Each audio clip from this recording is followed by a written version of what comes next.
English translation 539th Contact Tuesday, the 1st of May 2012, 15:12 hours.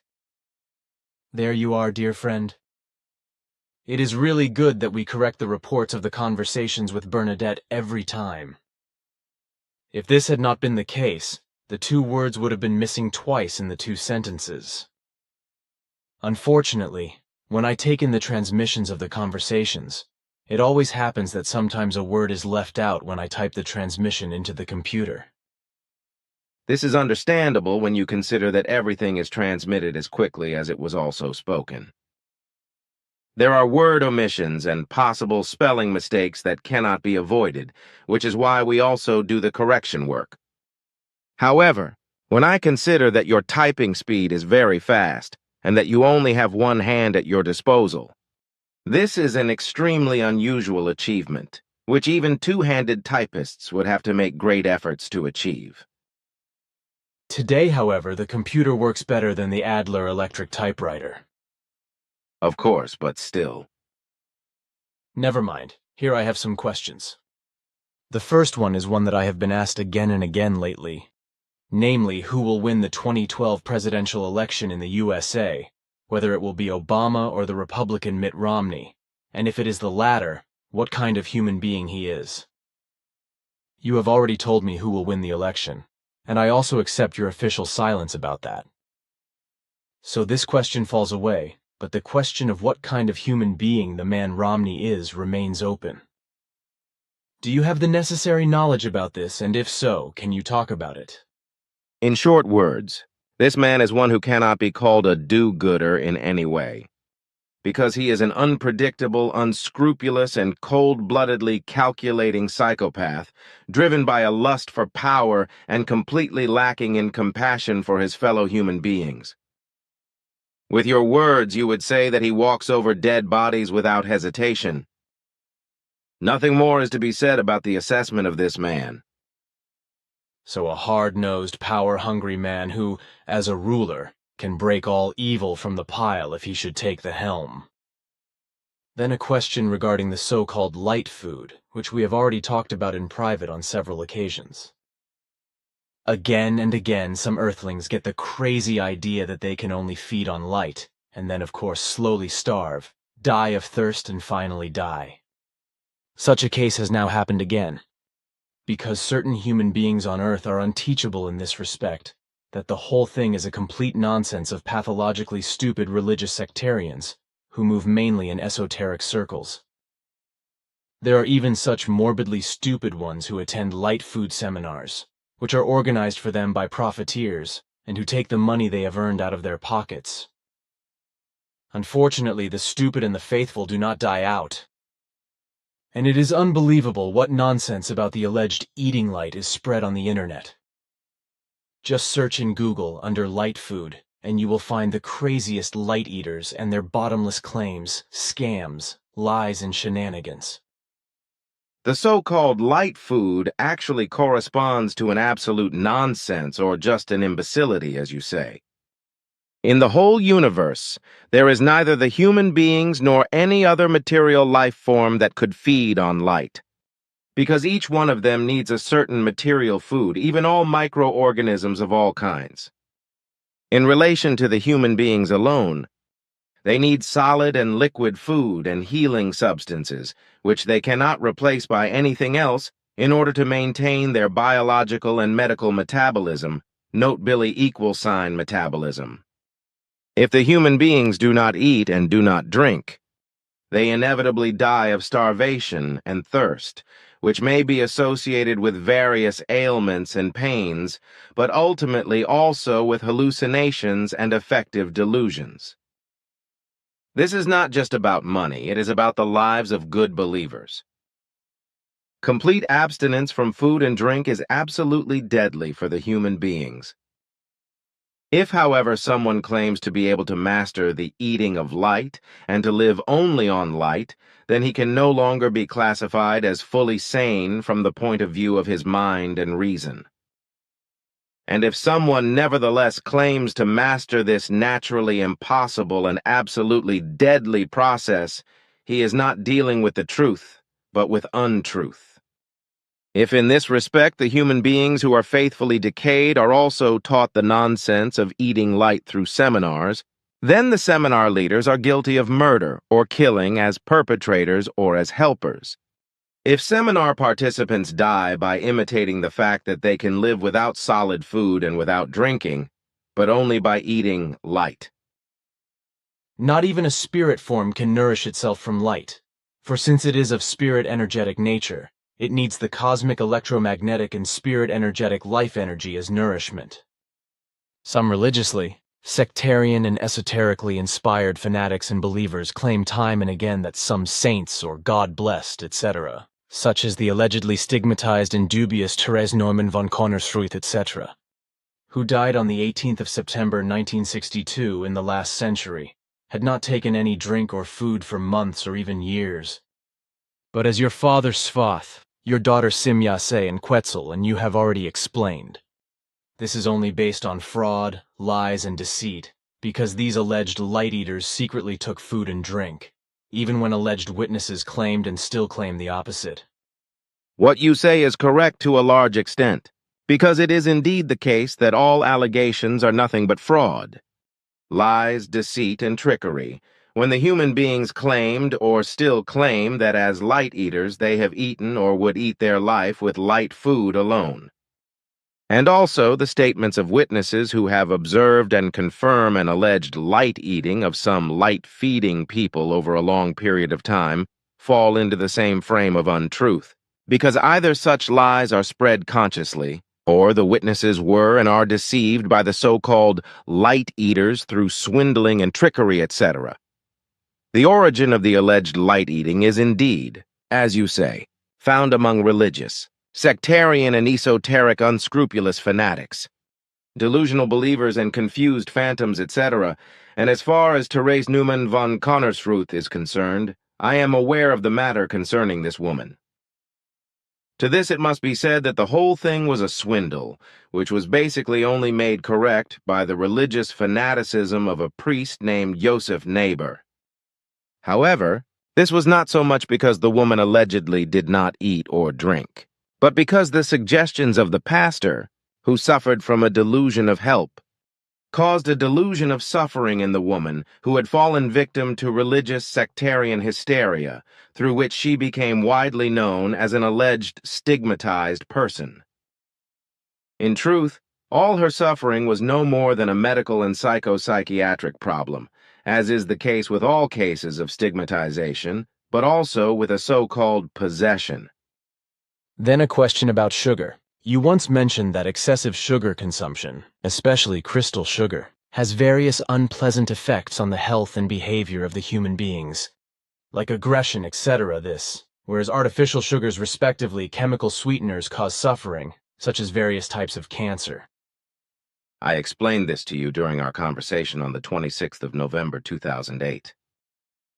Excessive sugar consumption leads to severe aggressions, to outbursts of anger, as well as to obesity and physical damage, poor wound healing, and to inertness of consciousness, thoughts, and feelings. And as far as artificial sweeteners are concerned, what you say is correct. Your answer is already enough. Thanks. Piri Reis was an admiral of the Ottoman fleet and cartographer, born 1470 in Konya, Turkey. He was beheaded in 1554 or 1555 in Cairo. He produced the so-called Piri Reis map, which phantoms claim is based on prehistoric astronaut photographs. Already your daughter Simyase as well as Quetzal said that these claims were nonsense. Could you say something more detailed about this, please? That is correct, because the Piri Reis chart is nothing more than an Ottoman nautical chart of the Central Atlantic, which is attributed to Admiral Piri Reis.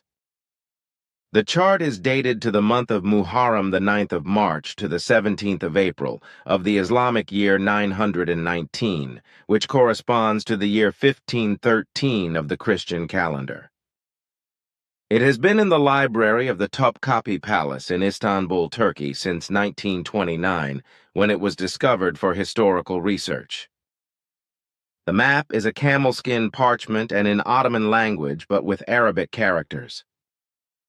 There is also a book by Piri Reis, from which this map is taken Bahriya, from 2 editorial offices from 1521 and 1524. The Piri Reis map is drawn by Piri ben Haji Muhammad, who was known as the nephew of Kamal Reis. The map shows long-known areas of Western Europe, the Mediterranean, and North Africa, as well as coastlines of West Africa and North and South America. These coastlines of Europe, Africa, and South America correspond in various respects to the actual situation, but at the same time they also contain serious errors and inaccuracies. Strongly magnified are land points such as bays, estuaries, and islands, which served as navigation aids. In terms of ambiguity, for example, the upper left-hand part of the map contains fragments which do not provide any clear information, but which probably correspond to the land points of the Gulf of Mexico, although this cannot be clearly determined. In the lower left part of the map, fragments are drawn, which point to the north coast of South America or South America. In the southern part of the east coast of South America, the mouth of the Rio de la Plata itself, and further down also Antarctica, could be visible. So a lot of data could still be cited, but this would lead much too far, so I will limit myself to what has been said and only briefly mention the creation of the map. In this respect, it is to be said that it is of course clear nonsense to claim that the Piri Reis map is based on prehistoric photographs taken by astronautes in prehistoric times. The truth is that Piri Reis used the information contained in the map from more than 30 pre-existing foreign maps to produce his map, including cartographic material from Juan de la Cosa, Alberto Cantino, Christopher Columbus, the Spanish and Portuguese navigators, etc., all of whom had better maps than the Piri Reis map. So he used already existing and foreign maps and description material, but he made some very serious mistakes, which also caused inaccuracies. Then that is also clear. So now I want to ask what is actually involved with concentrated feed for cows. But I asked you last year, whereupon you said that you first had to work out exact clarifications in this regard. Have you been able to do this in the meantime? Florina and Njana have taken on this task because they are in constant use for the inspection work on Earth. It has emerged from their very precise investigations that the so-called concentrated feed, which is produced for cattle and also for other animals, is an irresponsible absurdity. Concentrated feed is mainly produced from various types of grain and from maize, from meat and fish meal and from seafood, etc., in enormous quantities, which are then fed to cattle and other animals and also to poultry. In the case of cattle, this is to increase milk production, but also meat production, as is the case with other farm animals and poultry. However, cattle in particular, as well as other livestock and poultry, are highly susceptible to disease as a result of concentrated feed, which is why they are given antibiotics in large and irresponsible quantities at the same time as concentrated feed. As a result, the milk of cows, sheep and goats, etc., and their meat is contaminated with antibiotics and is reabsorbed by the human beings when they consume the animal products as food. But this inevitably means that when they fall ill with some diseases, they can no longer be treated with antibiotics because they become more and more immune to them. In addition, the animals that are maltreated with antibiotics release their excrements into the water and into the natural cycle, as is also the case with antibiotics, which are absorbed by the human beings as a medical product and are partly excreted again. The human beings, animals, and creatures then reabsorb parts of these excretions in terms of food, because they are deposited in the water and soil and reabsorbed by the food plants. In the wild, this leads to harmful mutations, body and organ deformations in animals and all creatures, as well as infertility, as is the case with the human beings, although there is also the direct excessive medical antibiotic medication, which leads to serious damage to health. And the fact is that all the human beings' food processed and refined into concentrated feed, as well as into fuel for motor vehicles, could feed millions of people and stop the Great Famine in various countries. And it is also a fact that the nutritious meat of cattle and all other farm animals and poultry would be much more valuable and better enjoyed if they were not fed on concentrated feed and antibiotics. And thirdly, it is an undeniable fact that if cows, sheep, and goats and all other dairy animals were fed purely naturally, their milk would be much better and even healthier.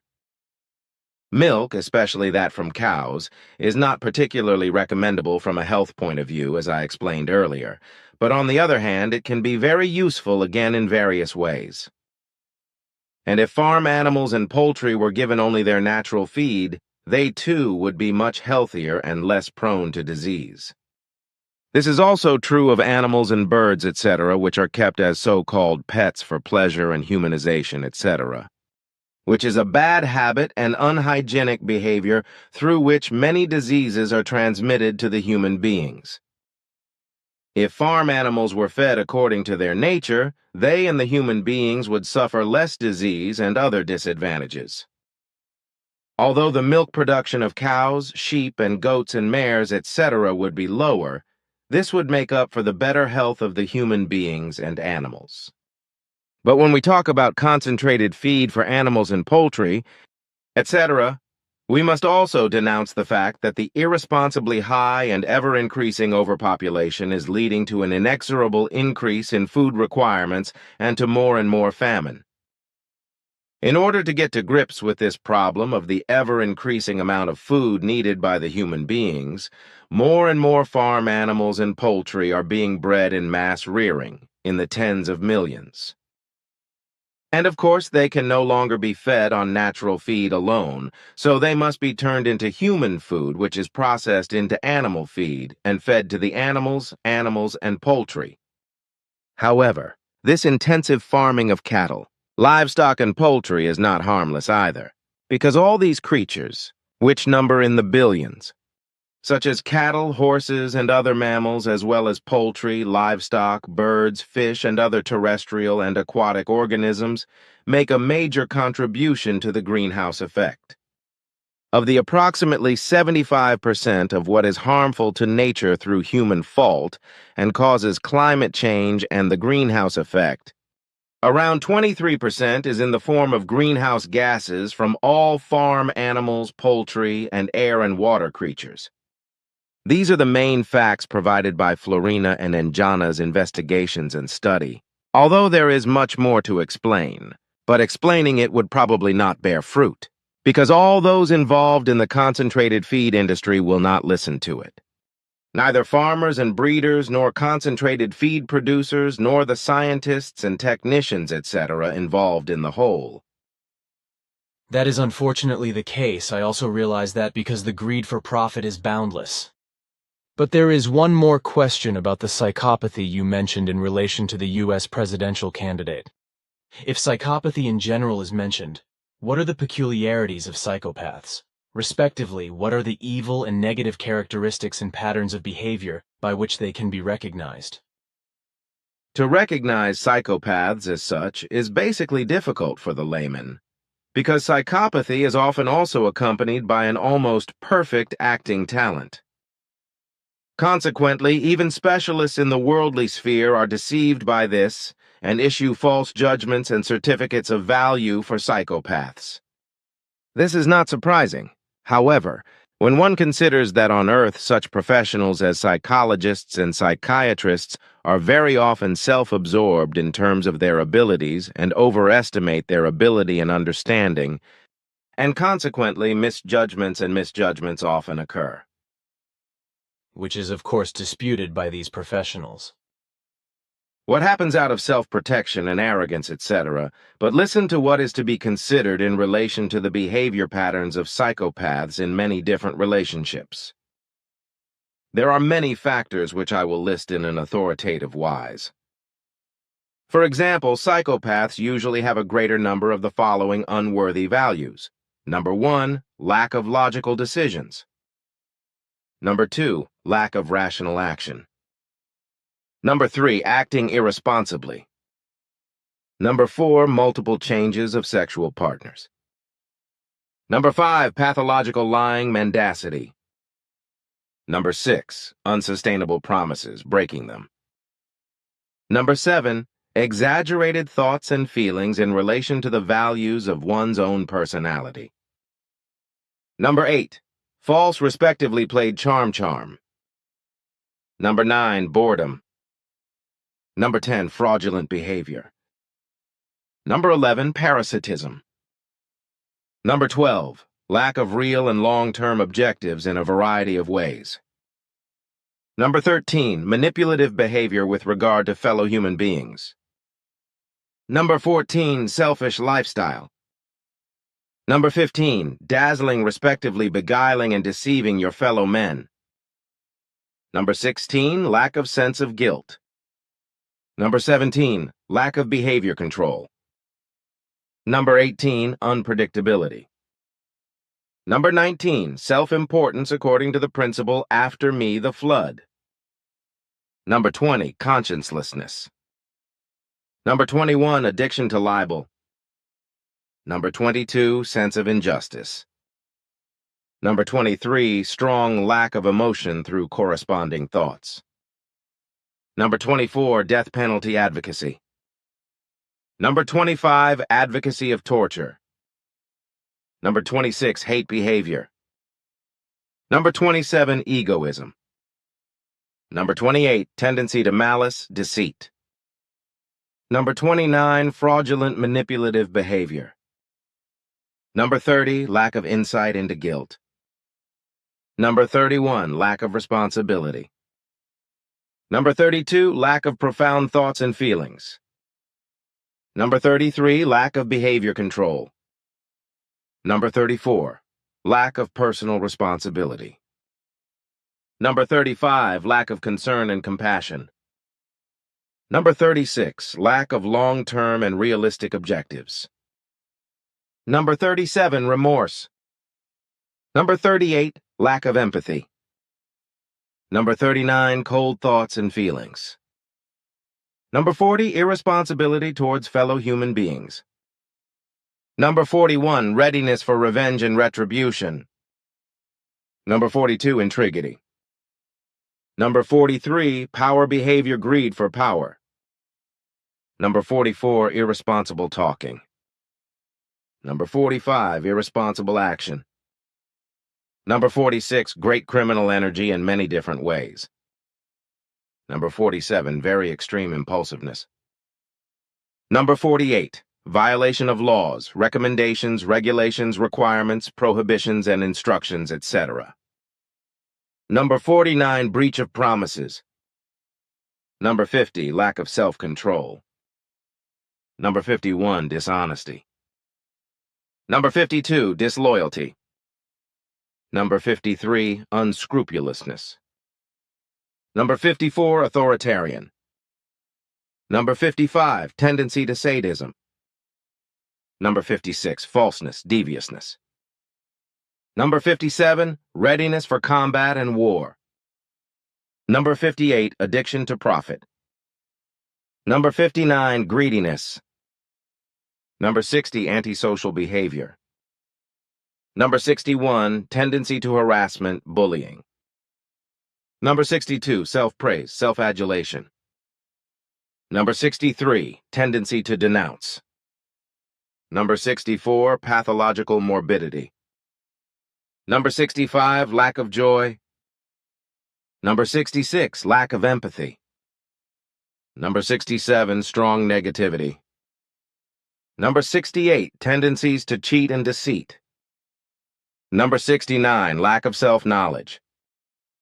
Number 70, indifference. These are the 70 most important behavioral factors inherent to psychopaths. The whole is a scale according to which the human being can judge himself as well as other human beings in relation to a psychopathic character pattern. The 70 negative characteristics listed are considered to be the benchmark for the given standard of psychopathy. It is to be judged in such a way that the more of the characteristics apply to one's own personality or to another person, the more a psychopathic pattern of behavior is given. If 18 of the 70 negative qualities mentioned above apply to the human being himself or herself or to another person, then we must speak of a comprehensive and profound psychopathy. Thanks. This is a clear statement of the factors that make up a psychopathy. But what is it like when more than 18 of the above-mentioned characteristics apply to the human beings? Is it possible to speak of a psychopathy that is becoming more and more profound? This is in fact true, because the more of the negative qualities mentioned appear, the more profound and pathological, respectively morbid, the psychopathy is. But this also means that even if only a few of the negatively listed characteristics appear in the human beings, there is already a more or less psychopathic pattern of behavior. But if the number of 18 of the negative qualities is reached, then, as I said, there is a comprehensively deep and pathological psychopathy, which under certain circumstances can also be genetic, because every form of psychopathy is hereditary. So just like religious belief, respectively belief in God and the extreme fanaticism associated with it. Yes, that is correct.